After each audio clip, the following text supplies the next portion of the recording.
भाजपा प्रदेश महामंत्री बिहारी लाल शर्मा ने जारी प्रेस बयान में कहा कि वर्तमान समय में पूरे देश भर में भारतीय जनता पार्टी के आग्रह पर तिरंगा यात्राओं का आयोजन किया जा रहा है। उन्होंने कहा कि इन यात्राओं का मुख्य उद्देश्य भारतीय सेनाओं की वीरता, साहस एवं पराक्रम का सम्मान करना है। जिस प्रकार से भारतीय सेनाओं ने कश्मीर के पहलगाम में आतंकी प्रायोजित आतंकवादियों द्वारा भारतीय पर्यटकों की नृशंस हत्याओं का मुंहतोड़ जवाब पाकिस्तान को उनके घर में घुसकर दिया है, वो हमारी सेनाओं की वीरता और कौशल को प्रदर्शित करता है। इन यात्राओं में केवल भाजपा ही नहीं अपितु पूरे समाज के लोग सहभागी हो रहे हैं। बिहारी लाल शर्मा ने कहा कि सिटीजन फॉर नेशन सिक्योरिटी के बैनर तले इस तिरंगा यात्राओं का संचालन पूरे देश में व हिमाचल प्रदेश में किया जा रहा है और जिस प्रकार से इन तिरंगा यात्राओं में आम जनमानस जुड़ रहा है उससे स्पष्ट होता है कि जिस प्रकार से भारतीय सेनाओं ने अपना शौर्य दिखाया है उससे प्रत्येक भारतवासी गौरवान्वित है। इस तिरंगा यात्रा से हमारे राष्ट्र की सेनाओं का मनोबल भी बढ़ा है। उन्होंने कहा कि विपक्षी दल के कुछ नेताओं ने जिस प्रकार से बयानबाजी की है वो भी निंदनीय है और इस प्रकार की भाषा का उपयोग हमें हमारे देश व सेना के लिए कतई नहीं करना चाहिए। हम सभी जानते हैं अभी देश भर में भारतीय जनता पार्टी के आग्रह पर तिरंगा यात्राओं का आयोजन हो रहा है।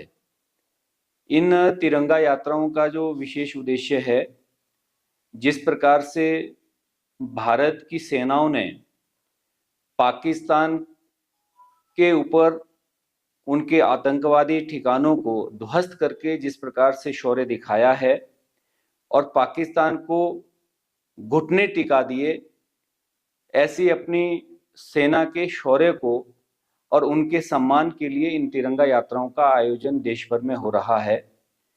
और भारतीय जनता पार्टी के बैनर तले ही नहीं तो पूरे समाज के लोग इन यात्राओं में सहभागी हो रहे हैं। सिटीजन फॉर नेशनल सिक्योरिटी ऐसे बैनर के साथ इन तिरंगा यात्राओं का आयोजन हम पूरे हिमाचल प्रदेश में भी कर रहे हैं और देश भर में भी हो रही है। और जिस प्रकार से इन तिरंगा यात्राओं में आम जनमानस जुड़ रहा है, उससे ये लग रहा है कि भी अपनी सेना ने जिस प्रकार से शौर्य दिखाया है, सेना का मनोबल भी तिरंगा यात्राओं से बढ़ा है। और जैसे हम देख रहे हैं कि भी अपने विपक्षी दलों के कुछ नेताओं ने जिस प्रकार से बयानबाजी करी है, हमारा उनसे इतना ही आग्रह है, हमारा इतना ही कहना है कि अपने देश के लिए और सेना के मनोबल के लिए हमें इस प्रकार की भाषा का उपयोग नहीं करना चाहिए जिससे आतंकवादियों को और पाकिस्तानियों को आश्रय मिलता हो। और विरोधी दलों के नेताओं की ओर से जब वो अपनी सर्वदलीय बैठक में होते हैं, वहाँ भाषा कुछ और होती है, वहाँ से बाहर आने के बाद उनकी भाषा कुछ और होती है।